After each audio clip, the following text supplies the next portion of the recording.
Welcome to the Healthy Human Revolution interview series and podcast. My name is Jason Cohen. I'm a part of the Healthy Human Revolution team with Anthony and Dr. Marbus. And I've been doing interviews for a couple years now under Big Change the Film, where I interview others who've lost significant amounts of weight. I've interviewed over 100 people with a total weight loss of over 13,000 pounds. And myself, I've lost 120 pounds. And I love interviewing others to hear their stories, to hear how they possibly lost the weight, what their journey was like, and to hear how it's made a positive impact in their life and in the lives around them. So I'll be doing interviews with others who've lost significant amounts of weight, others who have made big lifestyle change decisions to better their quality of life, maybe improve their medical outcomes. And today's guest is Steven Lome, Dr. Steven Lome. Dr. Lome has lost over 90 pounds. He was previously over 250 pounds. He's a cardiologist in the Chicago area, and we talk about his journey today, also the difference that he's seen in his patients' health. And he's been practicing medicine for long enough to see how traditional medicine has kind of affected his patients, and then now to see how a plant-based approach has really made a big difference in his patients' outcomes and their quality of life each day. So we have a great conversation. I look forward to seeing you guys more around and hearing my voice. And here's my interview with Dr. Lome. I'm here with Steven Lome, and we got connected after I reached out to him. Saw his article on Forks Over Knives, has a great story, and lost a bit of weight. So Steven, first off, maybe we could just start off with a little bit about yourself, where you live or where you're from, and how much weight you have lost. Sure, and thanks so much for having me in this podcast. It's wonderful. So I'm from Chicagoland area. Grew up in Westmont, one of the western suburbs of Chicago, and lost about 90 to 100 pounds over the last about 4 years total. So I ended up going to medical school. Actually, I'm a practicing cardiologist, and really a lot of that medical training and such puts a lot of stress on you, of course, and like a lot of Americans, the stress eating can happen and get to you, and slowly the pounds build up, and that was certainly something that happened to me. And I have a wife and 6 kids now, and super busy, and it was hard to kind of balance things. But so happy to be able to make the big change and lose the weight and such. So great. Thanks for letting me share my story here. So. Of course, and we should say before we say anything else, number one, huge congratulations to you, and a huge props to your wife as well for having a baby that we'll just say is under 24 hours old, and yes. She said to you, you should still go do your interview, tell your story. So big thanks and congratulations and huge props to your wife. It's incredible. So let's go back to the beginning. I think I saw in the article people around you were bigger when you were a kid. Can you kind of talk about that, the environment that you grew up in? Yeah, so I grew up pretty much a standard American family. Really, nothing unusual. Loving family. I was the third of 4 kids, and both my parents slowly gained weight over the years. Standard American diet, the typical eggs, bacon, and sausage for breakfast, burgers, fast food, macaroni and cheese, boxed cereals, lots of dairy, and we didn't really go out to eat all that much, but we certainly had a lot of processed foods and convenience foods. And my sister reached over 400 pounds in high school. And I was fortunately a little bit more resistant to that weight gain when I was younger, but it catches up to you slowly for sure over the years. So both my parents eventually reached close to 300 pounds and developed high blood pressure, type 2 diabetes, high cholesterol and such. And my sister, 450. I reached about 260 something pounds 4 years ago. And it's one of those things that really creeps up on you, of course, over the years when I have a lot of patients that say to me, oh, that's, I tell them they should weigh whatever their ideal weight is. And they go, well, that's what I weighed when I was 18 years old. And I said, well, you were healthy when you were 18 years old. You should try to go back to the weight that you were when you were 18. And it was pretty much nothing unusual, just processed food and standard American diet. And slowly over the years, there was really, even though I had a great caring family, there was not really any thought of how the food that you're eating is affecting your body, affecting your health, whether or not you're getting the right nutrients in it. It's just eat what your culture tells you to, what tastes good, of course, and what's cheap and convenient. And we just went with the flow, and the result was a lot of chronic issues, medical issues in our family. So Wow. And one of the reasons, I should say this, which I'd love to get into a little bit later, but, you are a cardiologist. So you have had, the experience of seeing it in your own family, seeing it in your own life yourself, and then, I'm sure an incredible education with patients over the years. Yeah, and I think that, everybody, in my experience, has their moment where they kind of say their motivating factor, whatever it is, where they realize that they need to make a change. And some people can get that moment sooner than others. For me, it took a little while. I was about 4 years into my cardiology practice. And, my story kind of comes from two angles, both the professional angle of learning Western medicine and how to be a cardiologist at a major university, and then the personal side, which we just kind of talked about, slowly gaining weight in the standard American diet. But from the professional side, I was definitely seeing that diet and lifestyle had an impact, but it didn't hit me. It didn't hit me until I had my own personal crisis. Yeah, around 260 some pounds, multiple different obesity-related ailments, and I said, "Geez, I need to make a change." And then I really started watching my patients closer because I got trained in medical training very well how to give people medications for high blood pressure, diabetes, high cholesterol, and I would prescribe all the pills I was supposed to based on guidelines from the American Heart Association, the American College of Cardiology, and was quickly realizing, what, the patients, they don't really like the pills all that much. They have side effects, they cost money, and even when you got that great compliant patient, they would still frequently have a heart attack, stroke, or need a heart procedure done because I wasn't really helping them with their diet and their lifestyle. The cause of heart disease relates to diet and lifestyle, yet I never talked to patients about it because I wasn't really trained to do so. And personally, I wasn't following a healthy diet and lifestyle myself. And so it all kind of came together as I started personally trying to read about this stuff and change my own life around, then watching my patients and thinking, wow, when I really think how many of these heart attacks, all these different medications that these people are taking, how much of this is preventable related to diet and lifestyle, I realized it's pretty much all of it's preventable. And it completely shifted my mindset, seeing things from like a whole different angle, just thinking, wow, is this really what our culture and our food system and our whole medical system has led to? Is this whole issue of all these chronic diseases, even though they're all so preventable? So it's kind of crazy.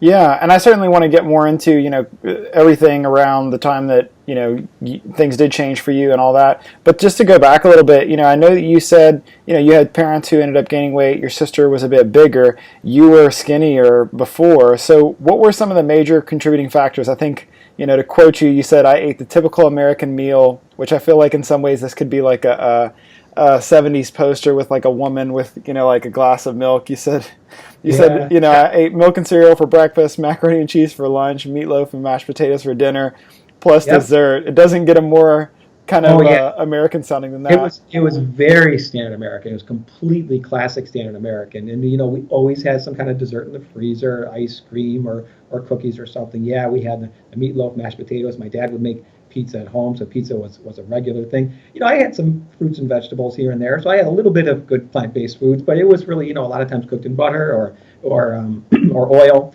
and so it really was just standard classic, and there was always unlimited food. We didn't really have a set routine in meal times. It was when you're hungry, you would just go and grab things, and there was always potato chips and other processed foods that were available. And when I was in high school, our high school, I don't know if they do this anymore, but they let us go out for lunch. We only had 30 minutes, so every single day in high school, my senior year, every day was either McDonald's or Wendy's or Burger King, or there's another place called Checkers.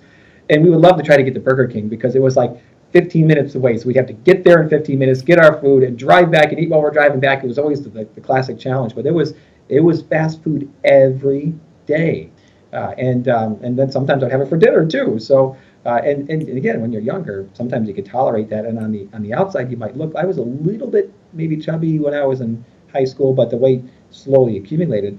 You feel like you can eat that way and it's not affecting you when you're younger, but on the inside, it certainly is eating you up because heart disease and atherosclerosis, starts really young. Kids as young as the age of 3 can already have fatty streaks building up, and by the age of 18, almost everybody has it. So I'm sure when I graduated high school, what Dr. Caldwell Esselstyn always says is, and you get a diploma in one hand and you get the foundation for heart disease in the other. That was me. That was me. Wow. And then, I'm thinking, and we'll go into it, which it sounds like there's some great stuff going on with your sister and parents.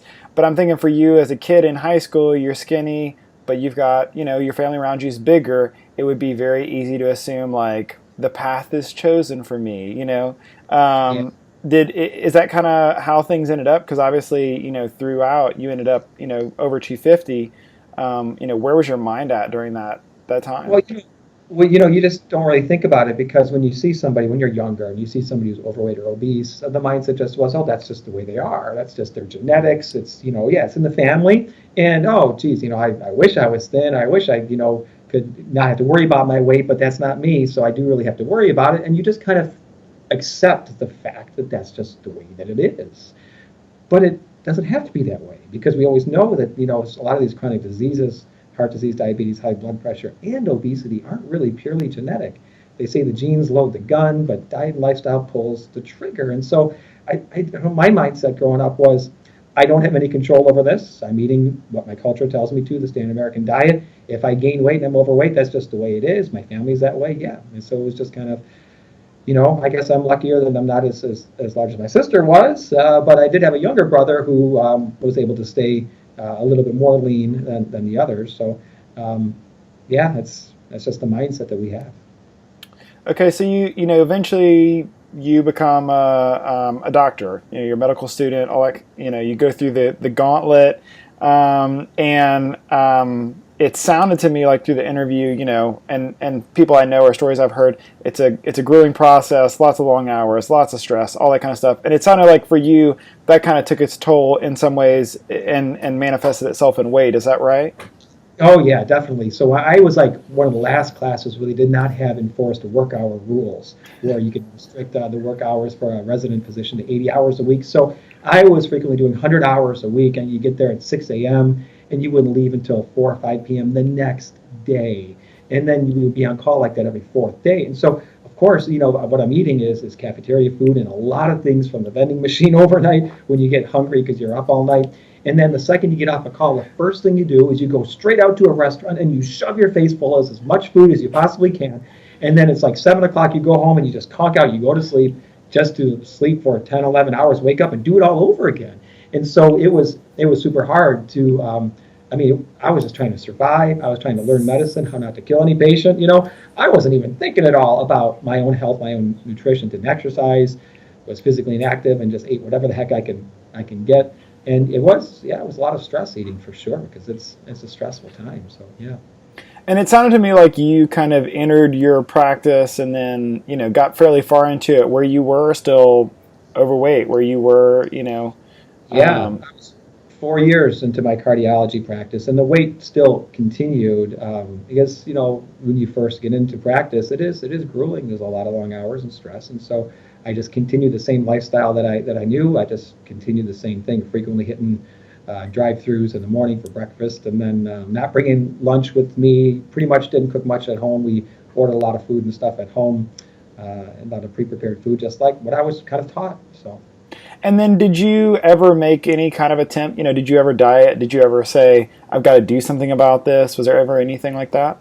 Well, before the whole realization 4 years ago, I did try a little bit 8 years ago. And I tried the typical just willpower. I'm not going to eat much, and I'm going to cut back on calories. And so I tried that, and I think I was around 230 pounds, and I got down to like 205 pounds, just simply being hungry all the time in smaller portions, and that was really hard. And what I always tell my patients is willpower can get you somewhere for a month or two, or maybe 3 if you're really good. But willpower will fail eventually because you can't do that for the rest of your life. It's just not going to work.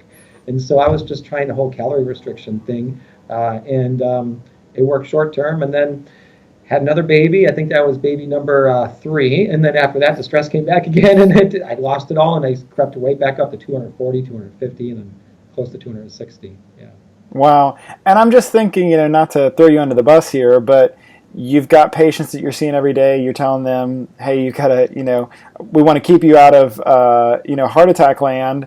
You've also got your own things going on. Where was your mind at? Was that on your mind at the time? Well, here's what's really interesting is because I didn't really have the mindset that cardiovascular disease, atherosclerosis, clogging of arteries through cholesterol, I didn't really have the mindset that it was all related to diet and lifestyle at that point.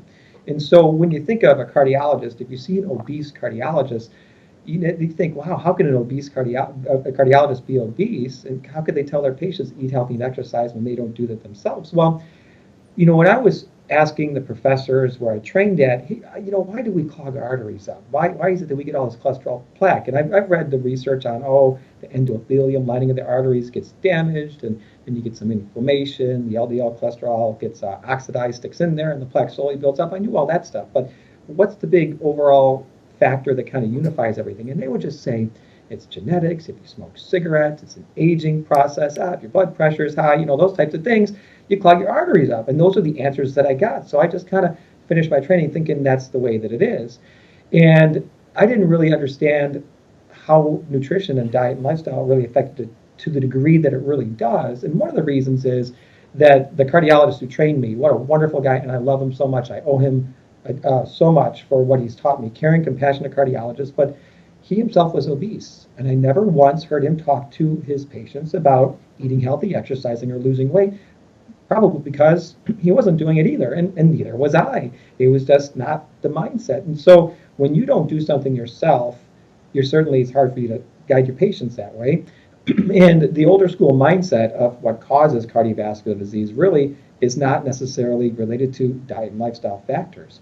But when you read the research that 99% of cardiovascular disease, according to Ornish, is preventable or even reversible related to diet and lifestyle factors, then the cause of cardiovascular disease is related to diet and lifestyle, and that should be the primary treatment and the primary thing that doctors talk to their patients about. But it's just not the mindset of older school doctors. So I never talked to my own patients about that. I would talk to them about their medicines. Are you having chest pain? Examine them. And I would actually have patients sometimes after heart attacks or bypass surgery say, okay, Dr. Lome, great, medicines are fine, I'm feeling okay. What should I be eating? And I would say, I don't know. Don't eat fast food too much. Unhealthy things in moderation. Just don't eat a lot of junk food. Just very vague things. And looking back at that, that's really embarrassing that I didn't. Patients look to their doctors for advice. They really think that doctors know nutrition. I had no formal training in nutrition and how to talk to my patients about that, or exercise or weight loss, and certainly had no formal training in the power of nutrition to reverse disease, specifically using whole food, plant-based diets to reverse disease. That wasn't even mentioned. I had no idea about any of that in training. And so it was kind of a standard setup that the physicians just don't know this, and so they just talk to their patients about pills and symptoms and the whole diet discussion. It takes a long time to talk to patients about diet and lifestyle. Doctors just don't have that time. They have a short time with the patient, 15 minutes, and so they just tend to not really get into it.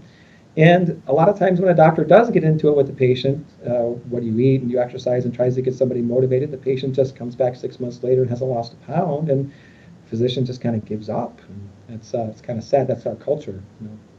Yeah, and you made the comment, it's kind of embarrassing now, but my guess is, and you can feel free and correct me if I'm wrong, that for 90-95% of the people, if they have a cardiologist, that cardiologist's level of understanding or the conversation that they're probably having with their patient is probably pretty similar to what you were saying at that same moment. Is that right?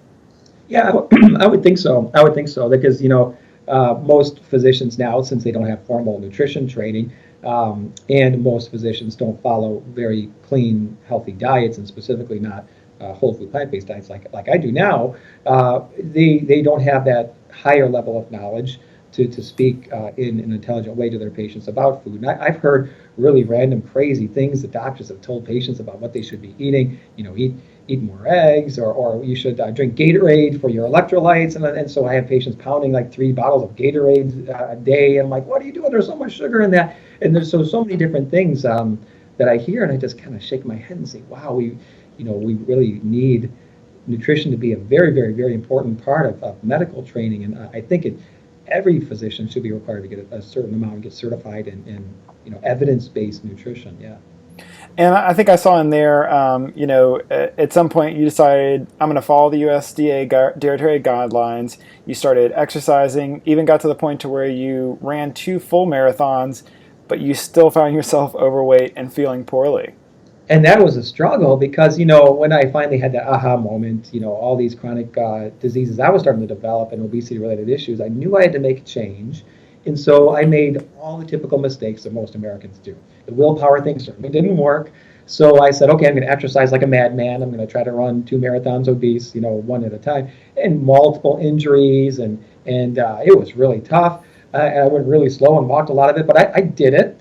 And along that way, as I was trying to change my diet, I read those USDA dietary guidelines for Americans 3 times over, and that's a big document, huge document. I read it like crazy, thinking, you know, the government's not going to lie to us, right? This has got to be real stuff. So I read it all, and you get the whole chicken and fish, chicken with no skin on it, nothing fried. You can use olive oil here and there, low-fat dairy products, and, you know, the unhealthy food should be in moderation on rare occasions. So yeah, I'd have pizza maybe once a month, soda pop once or twice a month, really not too much. Desserts was once or twice a week. So those unhealthy things in moderation.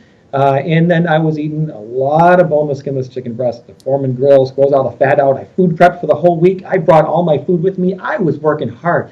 I had developed a pretty good willpower at that point in time to give up most of the junk food, not all of it. Still every once in a while, but the donuts and the cookies, I wasn't eating the whole box or the 6 donuts at a time like I used to. So I gotten pretty good with that willpower. But after 2 years, 2 marathons, eating what I thought was a healthier diet based on USDA dietary guidelines and such, I lost 40 pounds. And I'm thinking to myself, well, that's great. I lost 40 pounds, but that was hard. I ran 2 marathons, and I've been doing really good, like giving up these unhealthy foods.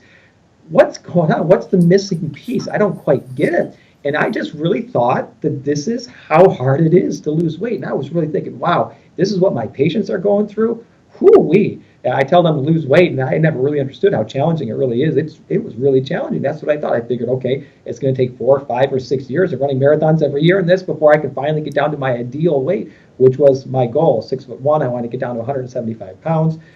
And so I said, okay, I'm just going to keep going. But then randomly Netflix said, hello, you should watch this thing called Forks Over Knives. And I said, what's this? And that kind of changed the whole path. And then everything came together. My professional career as a cardiologist and my personal struggles with trying to lose that weight all came together because of one documentary and good old Netflix. It's pretty powerful. Yeah. Well, I definitely want to get into that. I'm just thinking, and maybe I'm hopefully I'm not fishing here, but you could almost have taken confirmation bias from that, as far as like, I've seen these patients, they can't lose weight, they're trying really hard. I can't lose weight, I'm trying really hard. Yeah. The people around me are big, I'm going to be big. There are all these steps along the way that could have easily given you an out, a way to throw your hands up and say, this is just the way it's going to be. So it's incredible that all these things happen in a way that we're having this conversation now. Yeah, and that's kind of the way that our culture is nowadays, because what is it, about 80% of adult Americans are overweight or obese. It's normal to be overweight or obese. It's normal, it's acceptable. And so when you're overweight or obese and everybody around you is, you just kind of say, that's the way it is, and you don't think too much different about it. Here's the problem. It's normal to be diabetic. It's normal to have a heart attack and have heart disease. Well, that's not good.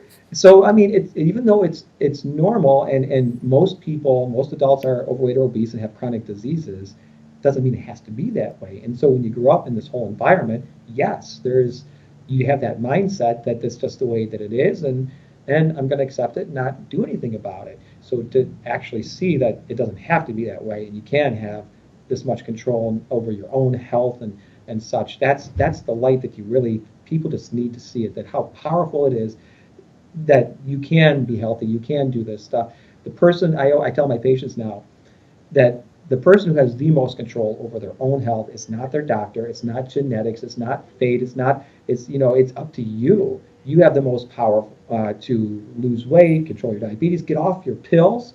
I'm here to guide you, but it's you, and you got to make that decision yourself to really focus on your own health, and that's going to be the biggest determinant as to whether or not you have a heart attack, stroke, need a heart surgery, how long you live, and the quality of life that you live long term, because obviously it's not a good quality if you have heart attack, stroke, or take a bunch of medications, or end up in a nursing home. That's just not good. So. Yeah. So you watched the documentary. Give us some context, maybe where you were at in life, or I'm guessing you were close to 260 at that point, and So when I started getting healthy about 4 years ago. It was 2014. So I lost that 40 pounds already by the USDA dietary guidelines and trying to run those marathons. So I already had the mindset of trying to eat clean, and I was reading about the nutrition and stuff. So it was about 2016 that I watched Forks Over Knives. Had never even heard of or thought about a plant-based diet or any of these things that Forks Over Knives talks about. And so when I watched it, I was just like, what? No, you can't reverse heart disease. What are you talking about? You see Dr. Esselstyn say things like, heart disease is a toothless paper tiger that need not exist, and if it does exist, it need never progress. And I was like, what? I thought it was genetic and high blood pressure and smoking. I mean, this is all things that I was taught. What do you mean you can reverse heart disease? Plant-based diet, this sounds really fishy, really phony. This can't be real stuff. This is propaganda. There's no way. He shows those angiograms where the disease reverses, and you're like, this can't be real. So I kind of, after I was done watching that, I was sitting there like in shock, thinking, what just hit me there? Because I've been working hard at this, and I'm a cardiologist, and this can't be real stuff. And I was somewhat almost angry. I don't know if I want to use that word, angry, or upset, or betrayed that I wasn't taught these things, because I still, even though I kind of somewhat felt that way, I was still very skeptical.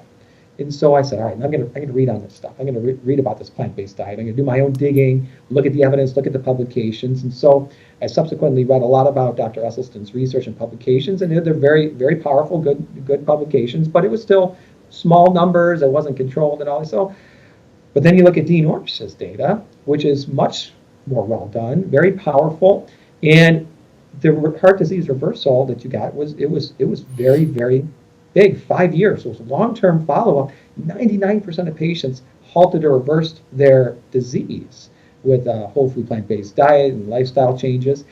And I was like, wow, this is real. And I think the thing that really put it together actually was Dr. Kim Williams, immediate past president of the American College of Cardiology, who would make statements such as a whole food plant-based diet is a cure for heart disease. And if you're a cardiologist and don't tell your patient about the cure for their disease, that's medical malpractice. You can't withhold a cure from your patient. And I was like, whoa, this is coming from the top cardiologist. And he's such a nice, normal, humble guy. He has no bias, no financial influences with any of this stuff. And for him to make these statements, that really confirmed, along with the publications that I read, that, yeah, this is real stuff. And so from a professional perspective, I started looking at my patients in a completely different way, looking at their heart diseases being preventable and reversible, same thing with their high blood pressure and their diabetes, but then examining my own life and my own struggles, losing weight. I was like, that's it? That's where my missing piece is. I'm eating way too much chicken and putting olive oil over my vegetables, and they talk about how calorie-dense oil is. It just kind of blew me away that we shouldn't be eating olive oil because that's what everybody thinks is that's what's healthy for you. And then the low-fat dairy thing, I was buying 5 gallons of skim milk a week for me and my kids and drinking, I wouldn't say I was drinking maybe 2 or 3 servings a day, which is what the USDA dietary guidelines would say. But, milk is baby growth food. And that just didn't hit me that there's that much sugar in milk and it's much higher in calories. We should really only be drinking water, and that's it. So it was really quick, probably within about 48 hours. I was like, this has got to be it. So I cut out the meat, started having beans instead. Olive oil was done. Dairy was out. And it was really crazy amazing that within 6 months, 60 pounds came off so fast, faster than I couldn't believe. Ran my 3rd marathon in a personal record, and I was like, I reached my ideal body weight, and I was like, why did I have to struggle? Well, first of all, why did I have to go through my whole professional training and stuff without knowing any of this? And second of all, why did I have to struggle so hard for 2 years trying to eat the way that the USDA dietary guidelines say with, these unhealthy foods only in moderation, small amounts? If I would have just known this before, I feel like it would have hopefully come together much quicker and I wouldn't have struggled so much. And having been through all that now, both personally losing the weight, transitioning to a whole food plant-based diet super quick once I learned that information, and seeing how powerful it is to my patients, it's wonderful. It's completely changed my profession, my career, and my own health. I know now that I'm never going to go back. The junk food, I don't crave it anymore. The unhealthy foods, I don't crave it anymore. I love the food that I eat, it tastes great, and there's such a huge variety. And it's just such a big monkey off my back, knowing that, hey, I'm not going to develop these chronic diseases that I've seen so many of my patients suffer from. And it's really, really sad. It's one thing to see your family and have friends, that are overweight, maybe taking some pills. But it's another thing, day in and day out, to be in the hospital and see somebody who's 40 or 50, morbidly obese, having had 2 bypass surgeries, taking 30 medications that can barely walk. And it's just horrible to think that that's a preventable thing. That didn't need to happen to this person. Our culture has failed this person. Our food systems failed this person. Our medical system and government policies, everybody's failed this person, because all of that these patients go through, it's preventable. Yet, I wasn't even seeing that myself. And now that monkey's off my back, I've lost the weight, I see it. And it's just so much more rewarding, because I never had a patient say, thank you, Dr. Lome, for these 10 or 15 medications.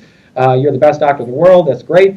But I have had so many patients now saying, hey, thank you, Dr. Lome, for helping me understand the cause of my problem was diet and lifestyle related, getting me motivated, teaching me about nutrition and lifestyle medicine, and guiding me throughout the way to lose weight. I've taken control of my own health. I'm not needing the pills, and I know I'm not going to have a heart attack or stroke now because of how good I'm doing. That's when you get the thank yous from the patient. It just feels so much more rewarding. And my whole energy for practicing medicine is back, and I absolutely love it, because just giving the medicines over years and years and years and ordering tests and stuff just didn't feel right to me. And now everything feels right, that it's all come together. Wow. And I'm thinking, you notice such a huge change in yourself personally. I'm guessing, when you have 60 pounds less, you probably have a ton more energy. Your job and your life with kids requires a lot more. Yeah. What personal things outside of just the physical weight did you notice change for you in those 6 months? Oh, there was a lot of things. I had horrible acid reflux, horrible, popping tums like crazy. I was gone. I had thrown out my back a couple times for no reason. My back would just hurt, and I used to have to drive like an hour each way to work, and I'd have to stop, get out and walk around because I had such bad back pain. That was gone. When I hit the afternoon, I would be seeing patients in the afternoon. 1 or 2 o'clock would hit, and I'd be so tired. I'm like, how many more patients do I have? Oh, I could really use a nap right now. Gone really quick when I went over to a plant-based diet. The energy level was just astounding. I just couldn't believe it. I was like, it's 2 or 3 o'clock. I could keep going. I have so much more energy. So all that was gone. It was just amazing that not that you want to get into any more details, but bowel issues, you get pretty constipated when you're not eating your fiber, that's for sure. And that actually is something that bothered me since childhood. I actually saw physicians for abdominal pain and irritable bowel type stuff. I had x-rays and exams done as a child.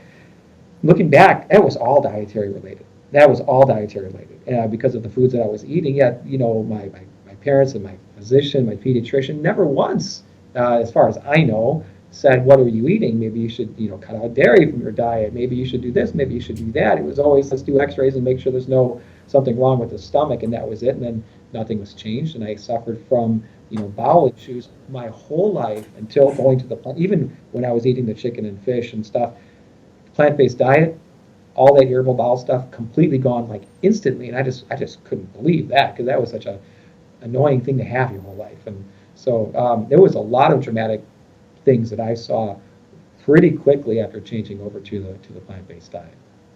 And I want to get more into the professional side of things, but I'm thinking at this point you have 3 kids at home. I believe your wife is also a physician. I don't personally have kids myself, but I've been told by many that, drastically changing what you're feeding your kids can be a little bit of a challenge whenever you're teaching them to eat in the first place. And yes. I'm sure, life is crazy. So how did that go over with your wife and with your kids? Well, first of all, my wife is phenomenal. I mean, she's just such an amazing lady. She always has had the mindset of preventative type medicine. She's a family medicine physician, and she's always really been into prevention. Yet again, just like me, there was really not a lot of nutrition training, and certainly not on plant-based diets. So she watched Forks Over Knives with me. After I watched it the first time, I said, you got to watch this. She watched it, and she was like all in right away. It was a brainer. So she was all in, and she's always been thin. She's actually Korean. Her parents are Korean. She was born in Chicago, but her parents are Korean, and so they grew up on a traditional Korean diet where it was just teeny pieces of meat for flavoring, and tons of vegetables and rice.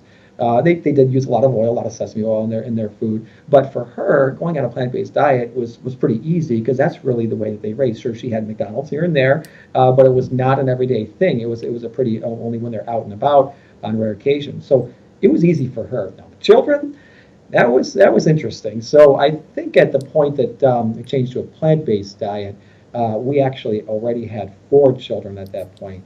But the younger 2, I think we had a 1-year-old and a 3-year-old, so they don't know any different. We could just, change their diet around, and that's pretty easy. But the older 2, it was a little bit more challenging. Why can't I get McDonald's chicken nuggets anymore? Well, why can't I have this? Why can't I have that? Where's the macaroni and cheese that I like? Why can't I have cheese pizza? What's going on? So that was a struggle. And I never really learned how to cook all that much earlier. Now I've delved into it quite a bit. But it was a challenge to find food that they would like. And initially, you go through the whole transition foods to try to make things somewhat similar to what they were used to. You get the vegan pizza with the cheese on it. That's the vegan cheese, which isn't quite the same. But now we eat really healthy pizza with no cheese on it, lots of vegetables. It was hard. It was hard, but really they didn't have a choice, did they? Because we're the ones who did the shopping, and it was easy to get almond milk, and they could sell their cereal initially and things like that. But now we've actually gotten to the plant-based diet. That wasn't as hard as I thought it would be. Now it's try to make it more whole food plant-based, and so everybody's having oatmeal for breakfast now. There's no more box cereals, and they're just putting different types of fruits and cinnamons and stuff on there. And still, when we're going out or the kids are at birthday parties and stuff, that's always the challenge. And we let our kids be kids. They got to be kids.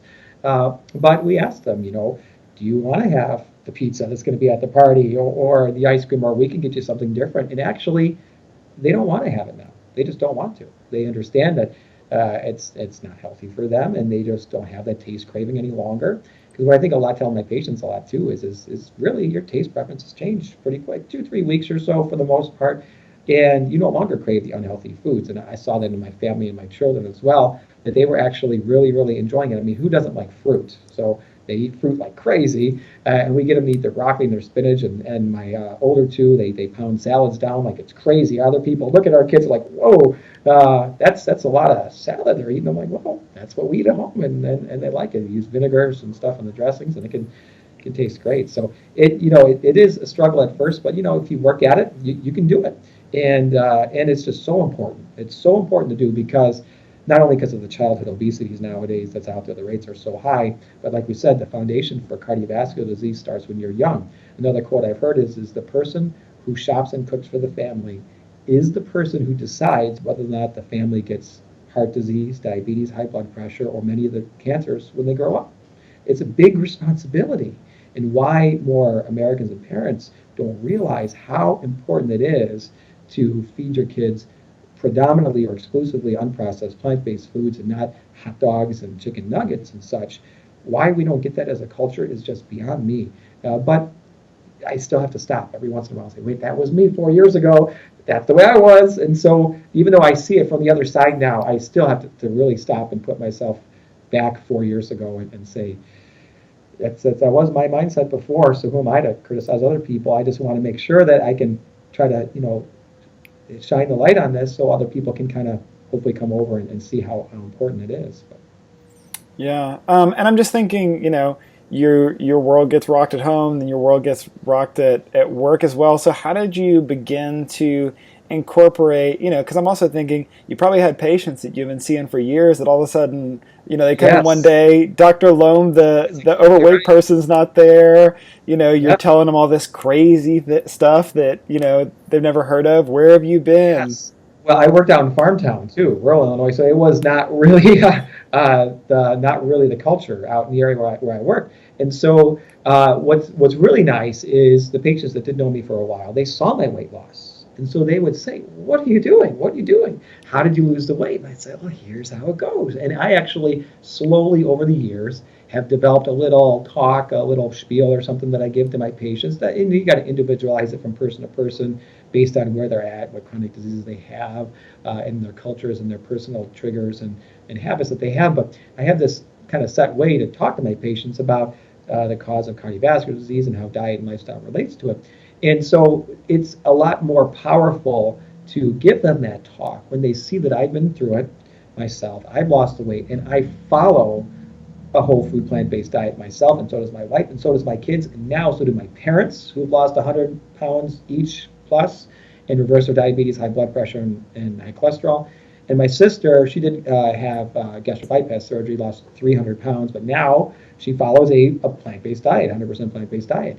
And so when I tell them those types of things and how successful it is for me personally and how it is essentially a cure for cardiovascular disease, it's a lot easier to talk to patients about it then. But yeah, a lot of them were thinking that I was crazy because it does seem to a lot of people whose culture is very heavy in standard American diet, or we need to be eating meat, or we need to be drinking milk. It seems crazy to them, and I love Dr. Esselstyn's quote. When people say, "Dr. Esselstyn, don't you think eating this way is kind of extreme?" And she says, "You know what I think is extreme? Is sawing your chest open and taking veins out of your legs and doing an open heart bypass surgery for clogging of the arteries. Doing all that surgery does nothing to treat the cause of the person's illness." I think that's extreme. There's nothing more extreme than the way that Americans eat nowadays. And so a plant-based diet is not extreme. It's actually just the opposite. It is extreme to not eat a plant-based diet, in my opinion. So. Yeah, and I'm just thinking, as you're saying that, you're having the conversation with people, I can't help but be a little curious how that conversation sometimes goes, maybe some of the things you say, because for some people, they don't have a cardiologist in their area. They don't have a cardiologist or a doctor who believes in this kind of stuff, but they are having some of these conversations with people. So maybe you could talk about how you do it, and maybe also how you advise others who aren't necessarily a medical professional, but maybe they do have that parent who has type 2 diabetes or heart disease, or the friend. Sure. Yeah, first of all, the patients have been very, very receptive to it, which is a little surprising. I've only one or two patients say that maybe they don't want to see me anymore because I tell them not to eat meat, but that's very unusual, very unusual. And so I think the absolute most important thing for healthcare professionals when they're speaking to their patients is you need to do it yourself. If you don't take care of yourself, eat clean, stay active, stay thin, then the words that come out of your mouth to your patient aren't going to be taken seriously. So the most important thing, just like they say to get your kids to eat their vegetables, the parents need to be a good role model, is no different with physicians and their patients. That for a physician to be able to speak to their patient about nutrition, diet, and lifestyle, they need to follow it themselves. And the first step to following it yourselves is learning evidence-based nutrition, because it was like going all the way back to medical school again. Because as I started realizing I need to know this stuff and I don't know any of it, it was almost like going back and studying and studying and studying and reading and reading and reading. So the physicians really, really need to learn it first, follow it second, then work on how to speak to patients about it.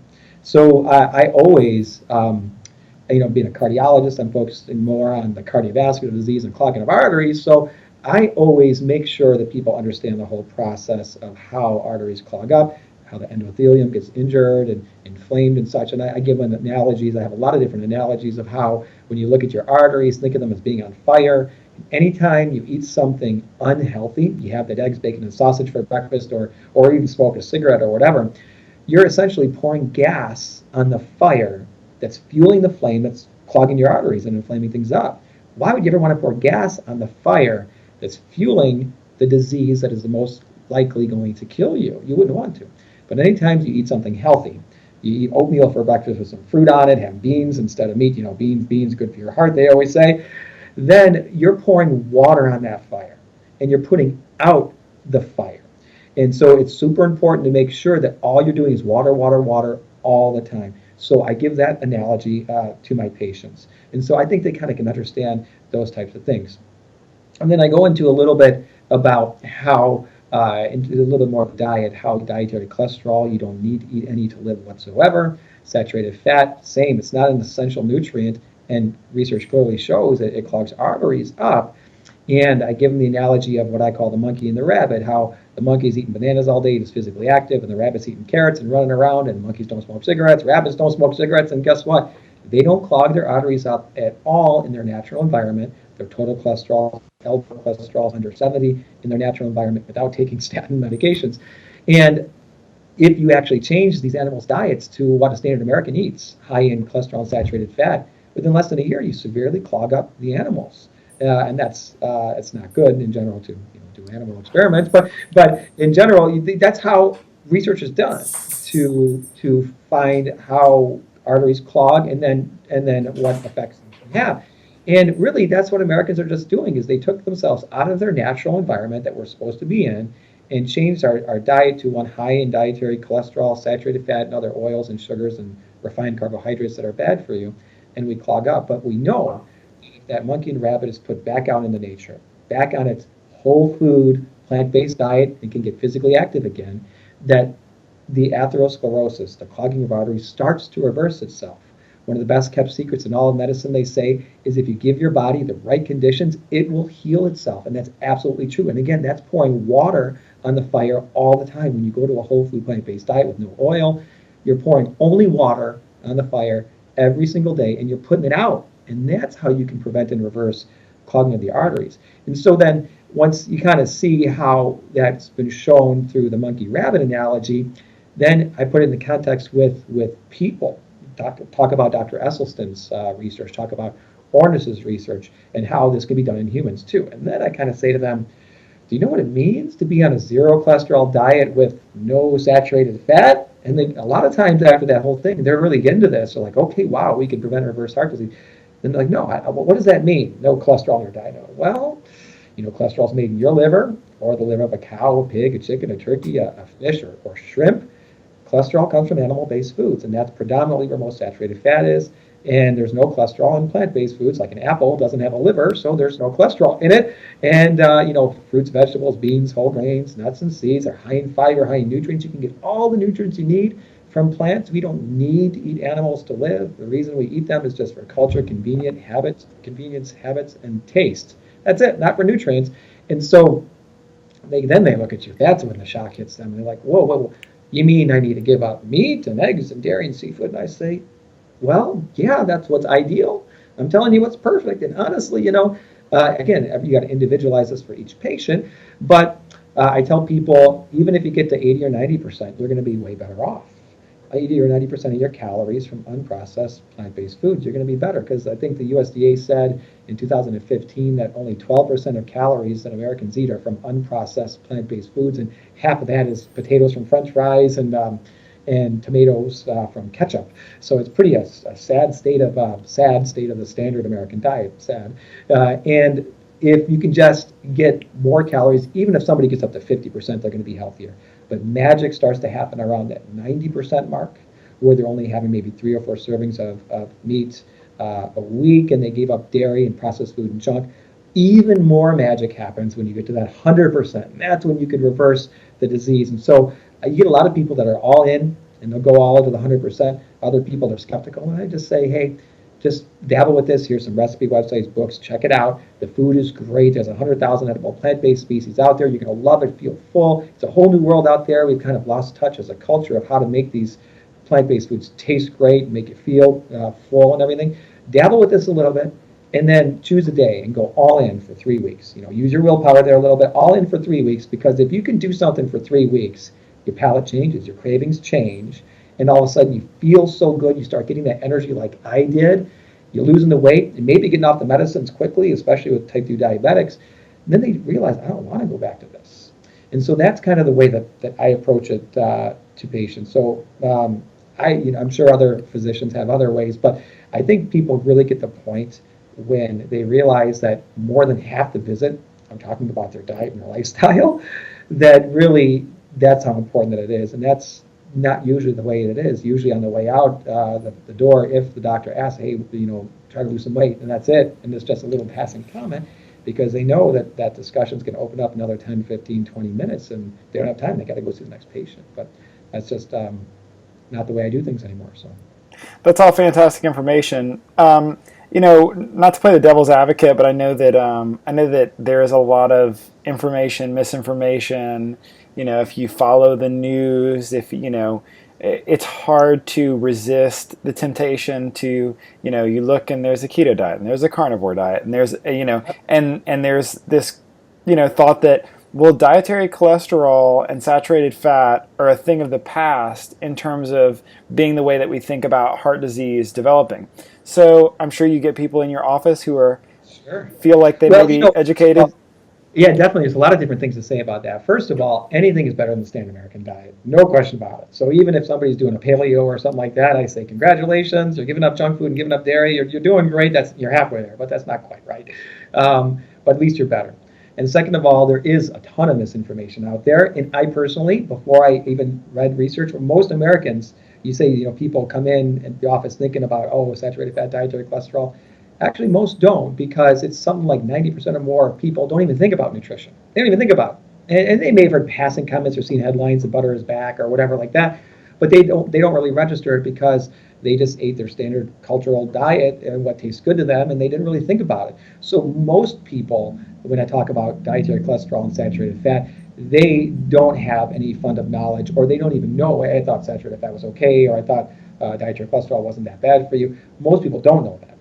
The few that do, it's pretty easy to say, hey, listen, that's what the media tells you, and a lot of those research studies are industry funded, not really designed well. And I have plenty of ways that I can discuss that with patients and let them know the truth. And it's so important because where I got my nutrition information from before I learned all this stuff was the media. It was the media. Because I would just be listening to something on the radio and they would say, oh, saturated fat's okay. So I would just pass it off to my patients. Oh, that is the worst thing to do. Can't believe that I would ever do anything like that, looking back at it. But a lot of physicians, I think they get their nutrition information from the media or their own culture, because nutrition research is not published in medical journals. It's published in nutrition journals, not necessarily as much in cardiology journals and everything. That certainly should change. So it's not something physicians know. But in regards to dietary cholesterol and saturated fat, there's no question about it that dietary cholesterol is a major contributing factor to cardiovascular disease. The research studies are so confusing in how they're done, and it's really hard to get a really good study that's done. But you don't need to eat dietary cholesterol to live. And research strongly shows that when you get a zero cholesterol diet, which is a plant-based diet, that you get major reductions in your blood cholesterol levels.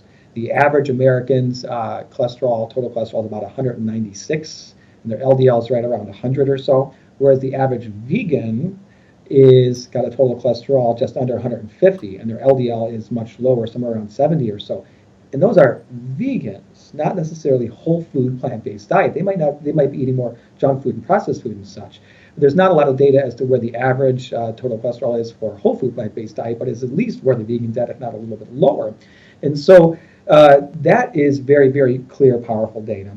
But the other thing to really think about with the dietary cholesterol is there is a lot of individual variability from person to person.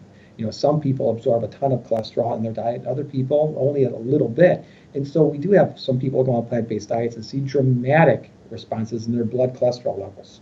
About 30% of people, they say, are hyper responders to dietary cholesterol. But then you get a percentage of people where they only get a little bit of a reduction. Everybody will get some degree of reduction of their cholesterol numbers when they go on a plant-based diet, but other people not as much. But here's the thing, blood cholesterol is only one part of it. That even if they only get a small reduction in blood cholesterol levels, at least they're not eating foods that are inflaming their arteries and damaging the endothelium, and they're protecting it. They're pouring water on the fire and not gas on the fire. And so there's that component of it. And then you also got to think about dietary cholesterol, that nobody eats just cholesterol, right? You're eating meat, which has cholesterol, and nobody says, oh, I'm going to have some good cholesterol for dinner. No, they have a steak for dinner, or they have their salmon, or they have their chicken. Chicken's the number one source of dietary cholesterol, chicken or eggs. It goes back and forth. But so when you eat that steak or whatever, you're getting dietary cholesterol, but you're also getting saturated fat and all these other things, the TMAO and heme iron and other things that can cause oxidative stress and damage to your system. So it's not just one thing. You got to think of foods as a whole and stop thinking so reductionist in regards to one nutrient.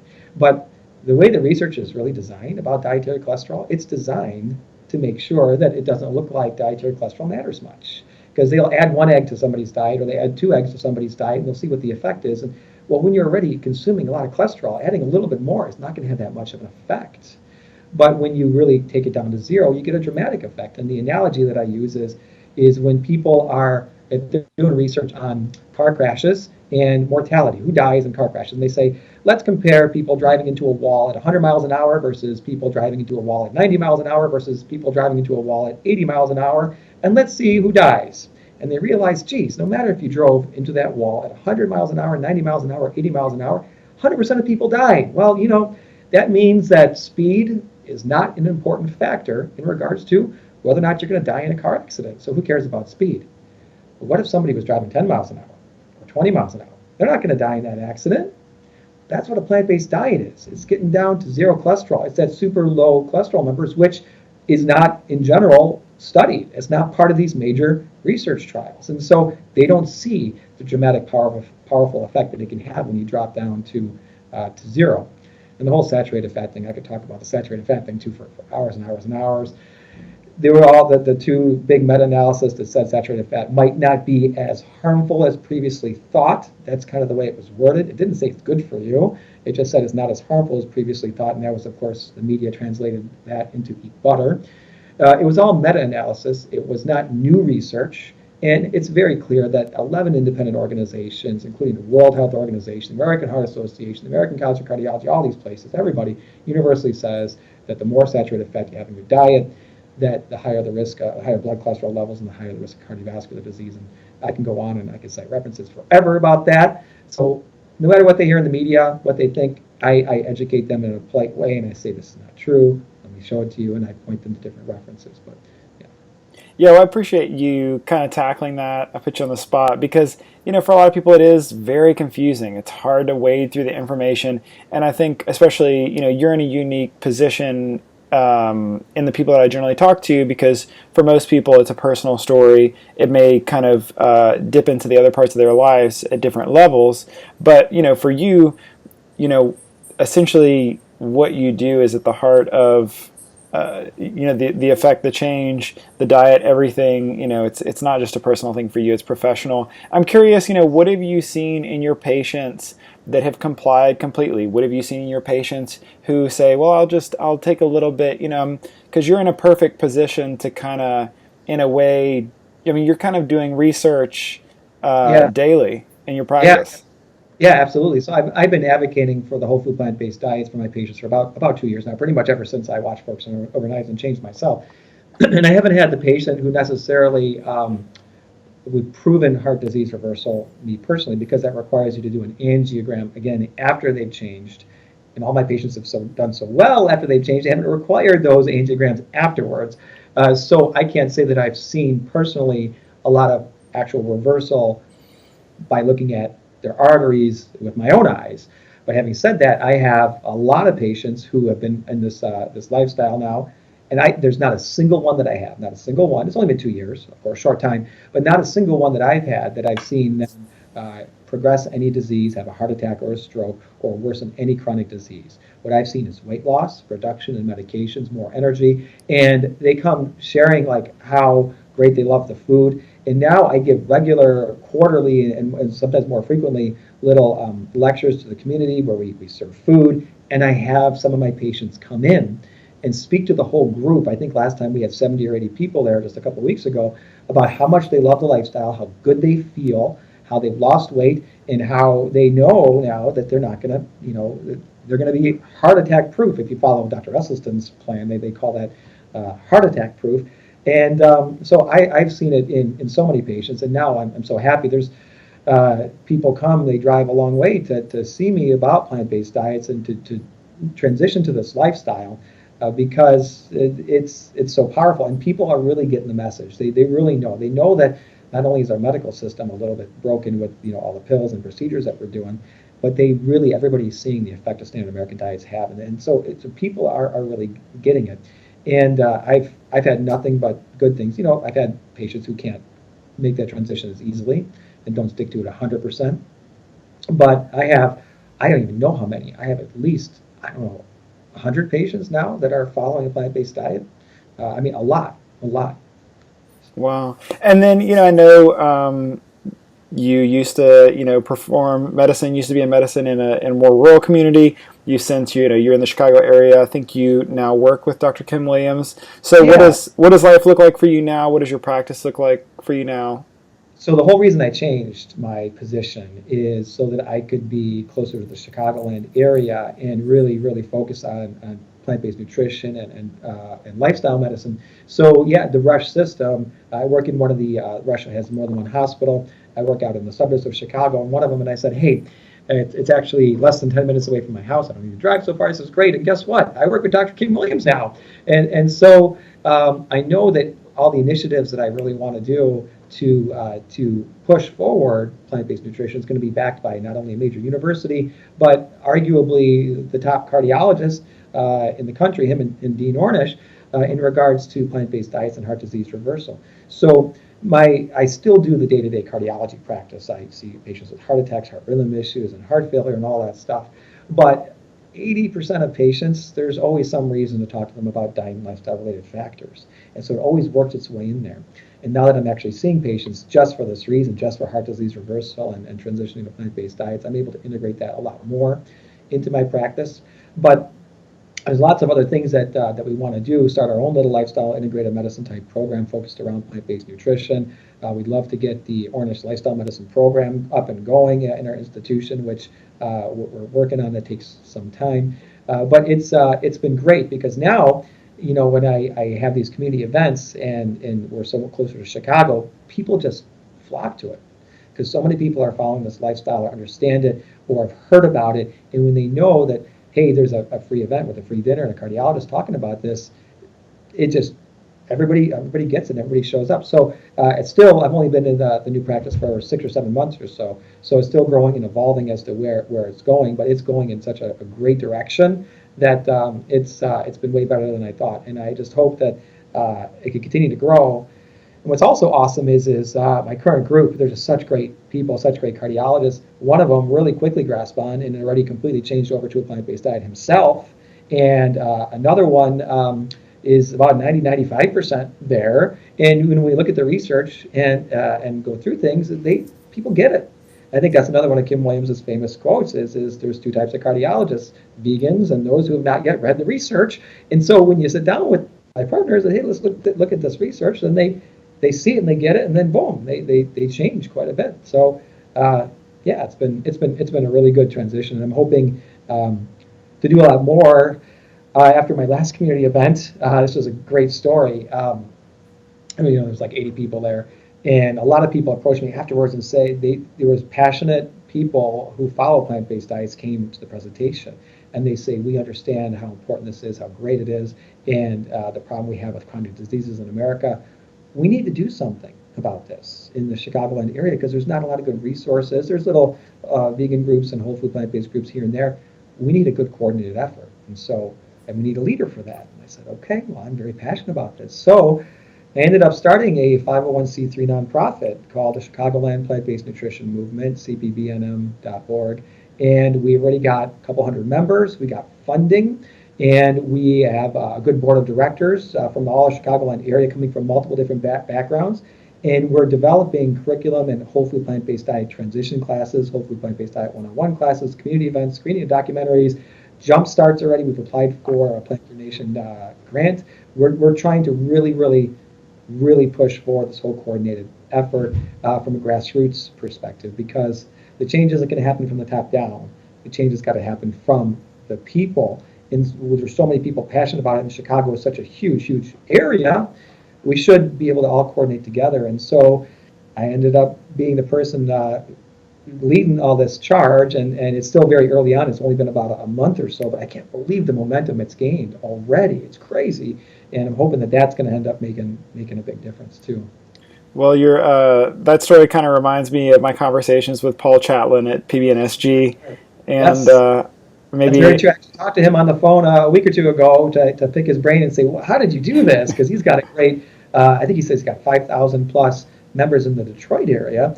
And I'm like, wow, well, if they have 5,000 in Detroit, we should be able to double or triple that in Chicago. Chicago's huge. And so he's done a great job. He's been very inspirational. He works with Dr. Joel Kahn there as the cardiologist in that group. But it's a very similar thing that we want to do in our area, because when somebody is interested in a plant-based diet, it should be easy for them to transition. They should have all the resources, all the support that they need. It shouldn't be a challenge. And really, even if a doctor says, hey, you should go on a whole food plant-based diet, and they buy into it and say, okay, they leave the room and they don't know what to do. If they say, hey, listen, there's a little a free course over here for Whole Food Plant-Based 101 or how to cook without oil or whatever, sign up for these things. And we want to have multiple courses throughout all of Chicagoland every month that people can go to and meet like-minded people who follow this way, get little counselors and guidance so you can kind of hook up with somebody or mentors, so that you can have the person to go to if you're not sure what to do. I want to make this, or I'm craving this, what do I do? So we want to, really establish that. I'm sure it's going to take, a year or so, but we're hoping to really to use their model and even grow and make it bigger. Yeah, well, Paul has, along with so many others, certainly been on the front lines and has done incredible things. And I have a feeling Chicago will be one of the next cities that people are talking about, like they talk about in Detroit, just because what they've done there is so incredible. Yeah, I sure hope so. Yeah. Yeah. So when you look, in the rearview mirror, when you think about this journey that you've been down, from 100-hour weeks and then, 260 pounds and having your family lose, hundreds of pounds and reversing type 2 diabetes and completely changing your practice. You live in the city now. Yeah. Besides all of it, what has surprised you about this journey that at the beginning you just could have never imagined? What has surprised me? Well, I think just the biggest surprise is that I didn't know about this before and how blind I was to it. It's like everybody's got these blinders on and they're just seeing what they're taught. And they just follow their culture, their medical training, and then it's just the whole how did I not know about this before? I think that's the biggest surprise. And now that the blinders are off and I see it, it's hard. It's sad because every time I see somebody with a chronic disease that's suffering, it's just hard to say, I wish I could take their blinders off. And it's not easy with everybody to get their blinders off and to have them understand this. And so I think that's got to be the biggest surprise, that we don't need these pills, that Mother Nature gave us the greatest pills you could possibly take, and it's food, it's plants. And we could use that instead of these medications. But it's just, the biggest stumbling blocks, and I've thought so hard about this, is our culture and money. There's just, unfortunately, 3 multi-trillion-dollar industries, the food industry and the pharmaceutical industry and the health systems, which don't profit off of preventing and reversing disease. So it's just not reinforced. And then we have the culture factor, which is a huge, huge play. And so I think it's just the fact that I didn't see it the way it was before, and it's just a challenge that why can't everybody else see things this way? Because if they could, man, we could annihilate heart disease and these chronic diseases. So I think it's still every day, I still have a hard time thinking that 600,000 Americans die every year from heart disease, which is 99% preventable. We've chosen as a culture, as a society, to allow this many people to suffer and die from these preventable diseases just so our culture can continue to eat unhealthy foods that stimulate those happy dopamine centers in our brain, and we can allow our economy to thrive based on our food system and healthcare system and pharmaceuticals. We've chosen to do that as a culture, maybe inadvertently initially, but it's kind of snowballed out of control, and we need to actively take control back and say, no, we don't want this to happen, and it starts with the people. So. I'm sure oftentimes you have this conversation with people, but if you're having a conversation with somebody on day one and they're trying to figure out, they're hearing what you're saying, it's resonating, they're wanting to make a change in their own life, what do you tell that person going forward at the beginning of the journey? Well, what I tell them is again, it's individualized from person to person. If they're all in, I tell them it takes time. It takes time to learn all this, but I tell them you need to learn it, you need to research it, you need to read nutrition, you need to learn how to cook. These are things that you absolutely have to do, that you have the most control of your own health. And the more time and effort you put into it, the better you're going to be at it. So they make sure that they understand there's no easy fix. They can't just take a pill or whatever. And I kind of give an analogy of playing a guitar. I say, hey, listen, if I told you that you must learn how to play the guitar and you must learn how to play it really well, and if you don't learn how to play it really, really well, you're going to have a heart attack, stroke, need a bunch of medications, and you're going to die young. And they look at me like, what? Play the guitar? I'm like, I don't know how to read music. I never played an instrument before. And so what would they do? If I told them that, and it was that important for them to play the guitar, they would buy a guitar, they would read about it, they would watch videos, they would practice it, join a beginner's band, really work at it, but it would take them 1, 2, or 3 years before they got to be really, really good at playing a guitar. But of course, playing the guitar is not really what gets them healthy. It's changing their diet over to a predominantly or exclusively plant-based diet. And so I say it's no different though.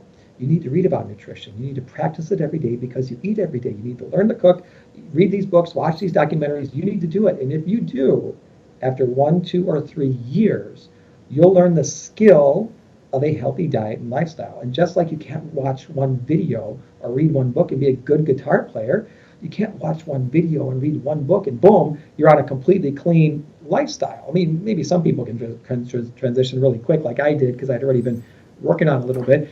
Most people can't. It takes time. It takes transition. And so I tell them that you really got to put that effort in and it's going to take time. But the warning I give them is not to let somebody else play the guitar for them. And that's a weight loss pill. That's a fad diet, or buying food from somewhere and saying, if I'm only going to eat food from this weight loss service, I'll do that for 6 months or a year and I'll lose weight. So they sit there, they're eating the food, they're thinking, oh, thanks, I'm losing weight, I'm getting better. But somebody else is sitting there playing the guitar and they're just listening to that music. And so then when the year is done, they've lost weight and they think they're doing good, that guitar is handed to them. And they say, okay, now it's your turn. You got to figure this out. And they're holding the guitar and they say, I never learned how to play this thing. I've been letting somebody else do the work for me, and now I have no clue what to do. They'll go back to their unhealthy lifestyle and diet. They'll gain all the weight back. So I tell them that they need to learn the skill themselves and put the time and effort into it. And only if they do that will they be successful for the long term, because that's obviously the important thing is for the long term. So that's kind of the little way I explain it to them. Yeah, that's awesome. And then, if you could go back in time and have a conversation with yourself at 260 pounds, what would you say to that person? Well, that's very interesting because I think about that a lot, because I think to myself, how I was not taught about plant-based diets in medical training and how important, just in general, how important diet and lifestyle really is. Everybody knows that, you should eat healthy and focus on your health and stuff, but I was never taught how profound it really is. I don't know if my former self would be receptive to it because, again, it wasn't part of my medical training. I wasn't following a healthy diet and lifestyle. My culture didn't tell me to. So there's a possibility that I would say something to my former self and my former self would listen. I need to have that moment. I need to be ready, just like a lot of people need to be ready. But pretty much, I think what I would just say is just the simple fact that, hey, do you really want to be prescribing medications your whole life and ordering tests, or do you want to treat the cause of the illness? And then that would make a lot of sense. And just try to emphasize it's just how darn important it is to focus on nutrition and start reading and learning about it, because I feel like a lot of these huge physicians in lifestyle medicine, the Dr. McDougall's, the Dr. Greger, the Esselstyn, and Ornish, they've been doing this for 20, 30 years. Their knowledge base is so huge, and I'm only into this for 1 or 2 years. I'm like, wow, if only I knew this back in medical training and could have read about this and learned about this a lot more and really put time and effort, I could be in such a better position. And I've been obsessed with reading about this now for the last 2 years. I'm trying to catch up to all those other guys, but I wish I would have started reading it earlier because I would be in much better position to take better care of my patients. So I just hope that my former self would have listened to me, and I'm not sure. It depends on what point I was at, I guess.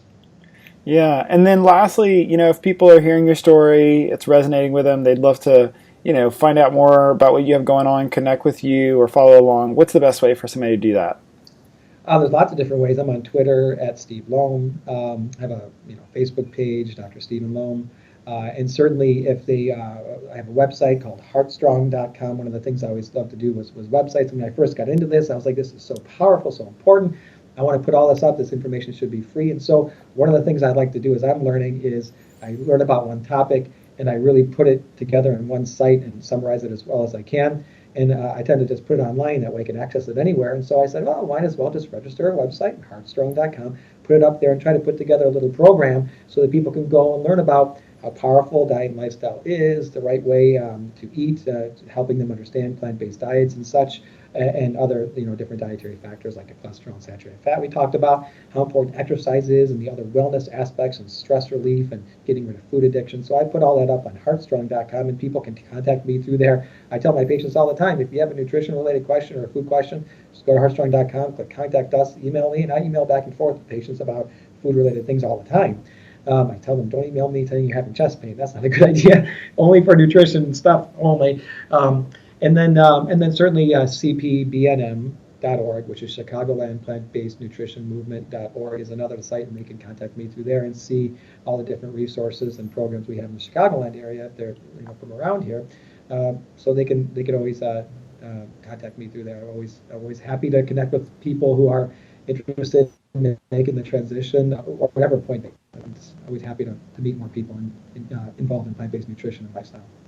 Awesome. Well, I have a feeling this conversation will be a huge resource for a lot of people. Congratulations on the weight loss, on the changes. Congratulations on your new baby as well. Thank you. We'll let you get back to that, and really appreciate the time spending with me today. No, thank you for having me on here, and it's always great to be able to share the story, because I just hope that somehow I can help other people see the light, take those blinders off, and make a difference in their life. So thank you everything that you do with this podcast. I see you've reached so many people with this, and your success story is amazing as well, and it's great to connect with people who've had similar stories and have a similar passion. So thank you. Awesome. Well, we'll chat again soon. All right. Bye.